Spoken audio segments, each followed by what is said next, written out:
दोस्तों, जीके प्रश्नोत्तर चैनल पर आपका स्वागत है। इस वीडियो में हम आपको विश्व का भूगोल यानी वर्ल्ड ज्योग्राफी से संबंधित 30 ऐसे महत्वपूर्ण प्रश्न बता रहे हैं जो एग्जाम की दृष्टि से बहुत ही महत्वपूर्ण है। हर प्रश्न के उत्तर के साथ उसका फैक्ट भी आपको बताया जाएगा, जिससे आप उस प्रश्न का उत्तर अच्छी तरह से समझ सकें और याद कर सकें। इसलिए इस वीडियो को पूरा देखिए। अगर आपको किसी प्रश्न का उत्तर पता हो तो कमेंट्स बॉक्स में लिखकर बताते चलें। चलिए शुरू करते हैं। पहला सवाल है, सौर मंडल की खोज किसने की? तो इसका सही जवाब है ऑप्शन ए, कॉपरनिकस ने।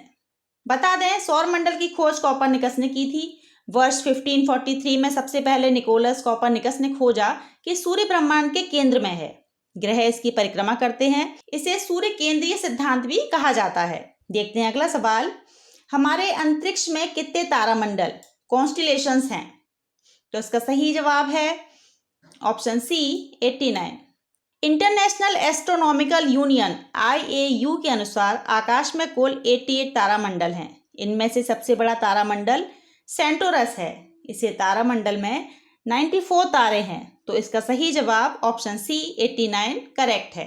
देखते हैं अगला सवाल, किस क्षेत्र में ओजोन परत पाई जाती है? तो इसका सही जवाब है समताप मंडल, ऑप्शन सी। बता देते हैं कि ओजोन परत पृथ्वी के समताप मंडल यानी स्ट्रेटोस्फीयर के निचले भाग में पृथ्वी की सतह के ऊपर लगभग 10 किलोमीटर से 50 किलोमीटर की दूरी तक पाई जाती है। यह सूर्य की अल्ट्रावायलेट किरणों को पृथ्वी तक लाने से रोकती हैं। तो इसका जो ऑप्शन सी है, समताप मंडल, करेक्ट है। अगला सवाल, पृथ्वी के भूपटल में सर्वाधिक क्या पाया जाता है? आइए पहले समझते हैं कि पृथ्वी के भूपटल पर लगभग 100 से अधिक तत्व पाए जाते हैं, लेकिन उसमें 8 तत्व ही महत्वपूर्ण हैं। पृथ्वी के भूपटल में सर्वाधिक ऑक्सीजन 46.8% पाया जाता है। इसके अतिरिक्त सिलिकॉन 27.72%, एल्यूमिनियम 8.13% तथा लोहा 5% पाया जाता है। तो इसका जो ऑप्शन ए है, ऑक्सीजन, वो करेक्ट है। देखते हैं अगला सवाल, विश्व की सर्वाधिक लंबी पर्वत श्रृंखला कौन सी है? तो विश्व की सर्वाधिक लंबी पर्वत श्रृंखला एंडीज है और इसका जो ऑप्शन बी है वो करेक्ट है। यह दक्षिणी अमेरिका के पश्चिमी तट पर टिसरी डेल फ्यूगो से पनामा तक लगभग 4700 मील तक लंबी है। दोस्तों, अगर आप हमारे चैनल पर नए हैं तो हमारे चैनल को सब्सक्राइब करें ताकि इसी तरह की नई वीडियो आपको सबसे पहले मिल सके। तो अगला सवाल है, इवनिंग स्टार किस ग्रह को कहते हैं? तो जैसा कि हम जानते हैं कि शुक्र पृथ्वी के सर्वाधिक निकट स्थित ग्रह है। इस ग्रह का आकार एवं द्रव्यमान पृथ्वी के आकार एवं द्रव्यमान के लगभग बराबर है, अतः इसे पृथ्वी का जुड़वा ग्रह भी कहा जाता है। इस ग्रह को संध्या का तारा एवं भोर का तारा भी कहते हैं। तो इसलिए इसका जो ऑप्शन सी है, शुक्र, वो करेक्ट है। अगला सवाल, नील नदी किस महाद्वीप में प्रवाहित होती है? तो इसका जो ऑप्शन ए है, अफ्रीका, वो सही है। आइए नील नदी के बारे में जानते हैं। नील नदी मिस्र की सबसे प्रमुख नदी है जो अफ्रीका महाद्वीप में स्थित है। यह विश्व की सबसे बड़ी नदी है जिसका उद्गम विक्टोरिया झील से हुआ है। इस पर प्रसिद्ध ओसवान बांध भी स्थित है। अगला सवाल, बारहमासी नदियों में जल कहाँ से आता है? तो इसका जो ऑप्शन बी है, बर्फ के पिघलने से, वो करेक्ट है। बारहमासी नदियों में बर्फ के पिघलने से जल आता है। गर्मियों के महीनों में पहाड़ों पर पड़ी बर्फ पिघलकर जल का रूप धारण कर नदियों में मिलता रहता है। देखते हैं अगला सवाल, पृथ्वी के गोलार्ध का 70% से अधिक भाग किससे घिरा है? तो इसका जो ऑप्शन ए है, जल से, वो करेक्ट है। पृथ्वी का लगभग 3/4 यानी करीब 70% हिस्सा जल से घिरा हुआ है। उत्तरी गोलार्ध का 60.7% और दक्षिणी गोलार्ध का 80.9% भाग महासागरों से ढका हुआ है। पृथ्वी पर उपस्थित जल की कुल मात्रा का 97.5% जल महासागरों से है, जो कि खारा है, और 2.5% भाग स्वच्छ जल या मीठा जल है। देखते हैं अगला सवाल, ग्रेट बैरियर रीफ के समीप क्या स्थित है? ग्रेट बैरियर रीफ के बारे में आपने पढ़ा ही होगा। ऑस्ट्रेलिया के उत्तरी पूर्वी तट के साथ साथ समुद्र में एक प्रवाल भित्ति है जिसे ग्रेट बैरियर रीफ कहते हैं। इसकी लंबाई 1900 किलोमीटर से भी अधिक है। तो इसका जो ऑप्शन सी है, ऑस्ट्रेलिया, वो करेक्ट है। तो अगला सवाल है, एस्किमो कहाँ के निवासी हैं? तो इसका जो ऑप्शन ए है, कनाडा, वो करेक्ट है।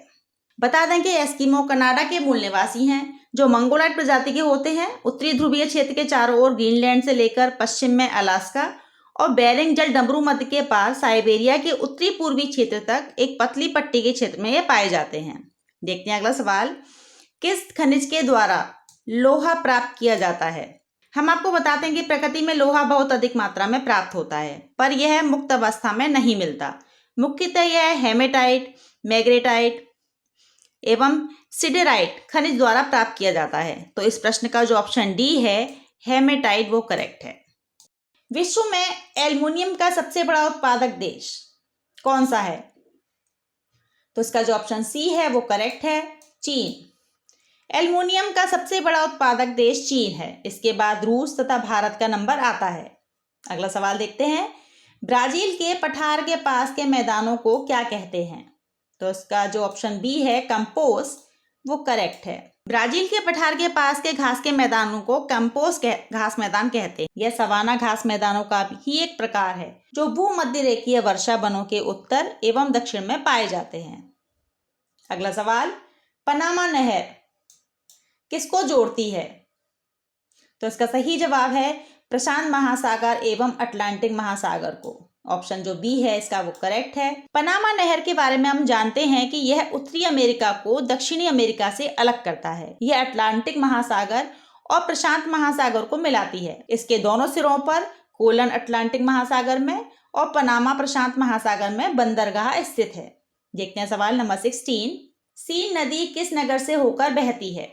आप सीन नदी को सोन नदी न समझे दोस्तों। बता दें कि पेरिस नगर सीन नदी के तट पर बसा हुआ है, रोम नगर ट्राइवर नदी के किनारे बसा हुआ है और लंदन टेम्स नदी के किनारे स्थित है तथा फ्रैंकफर्ट राइन नदी के किनारे स्थित है। तो इस प्रश्न का जो ऑप्शन बी है, पेरिस, वो बिल्कुल करेक्ट है। तो अगला सवाल है, सुनामी का मुख्य कारण क्या है? तो इसका जो ऑप्शन सी है, महासागरीय भूकंप, वो करेक्ट है।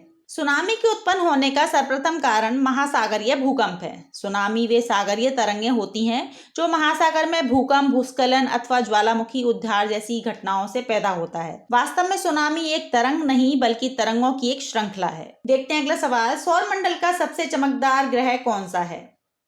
आपने भूगोल में पढ़ा ही होगा कि सौरमंडल का सबसे चमकदार ग्रह शुक्र है। शुक्र एक स्थलीय ग्रह के रूप में वर्गीकृत है और समान आकार, गुरुत्वाकर्षण और संरचना के कारण इसे पृथ्वी का बहन भी कहा जाता है। तो इस प्रश्न का जो ऑप्शन डी है, शुक्र, वो करेक्ट है। देखते हैं अगला सवाल, ग्रेट विक्टोरियन मरुस्थल कहाँ स्थित है? तो इसका सही जवाब है ऑप्शन जो ए है, ऑस्ट्रेलिया, वो करेक्ट है। यह सवाल परीक्षाओं में सबसे ज्यादा पूछा जाता है, तो आपको इसके बारे में बता दें कि ग्रेट विक्टोरिया मरुस्थल ऑस्ट्रेलिया का एक विशाल मरुस्थल है। यह मरुस्थल पश्चिमी ऑस्ट्रेलिया में पाया जाता है। तो इसका जो ऑप्शन ए है वो करेक्ट है, ऑस्ट्रेलिया। अगला सवाल, विश्व की छत किसे कहा जाता है? तो इसका सही जवाब है पामीर पठार, ऑप्शन बी। पामीर के पठार को विश्व की छत के रूप में संबोधित किया जाता है क्योंकि पामीर का पठार लगभग 5000 मीटर ऊंचा है। पामीर मध्य एशिया में स्थित है। देखते हैं अगला सवाल, विश्व का सबसे शुष्क रेगिस्तान कौन सा है? तो इसका सही जवाब है आटाकामा। बता दें आपको कि विश्व का सबसे शुष्क मरुस्थल आटाकामा है। यह मरुस्थल दक्षिणी अमेरिका देश चिली के उत्तरी भागों में विस्तृत है, जबकि विश्व का सबसे बड़ा मरुस्थल सहारा है जो अफ्रीका महाद्वीप में स्थित है। देखते हैं सवाल नंबर 24। समुद्र तल पर पृथ्वी के केंद्र के सबसे निकट स्थान कौन सा है? तो इसका जो ऑप्शन ए है, उत्तरी ध्रुव, वो करेक्ट है। उत्तरी ध्रुव अंटार्कटिक महासागर के पास स्थित है जो कि पृथ्वी के केंद्र का सबसे निकट स्थान भी है। ध्रुवों पर पृथ्वी चपटी है जिसके कारण ध्रुवों की पृथ्वी के केंद्र से दूरी न्यूनतम है, जबकि भूमध्य रेखा पर उभार होने की वजह से पृथ्वी के केंद्र से सर्वाधिक दूर है। देखते हैं अगला सवाल, महाद्वीप अलग कैसे हुए?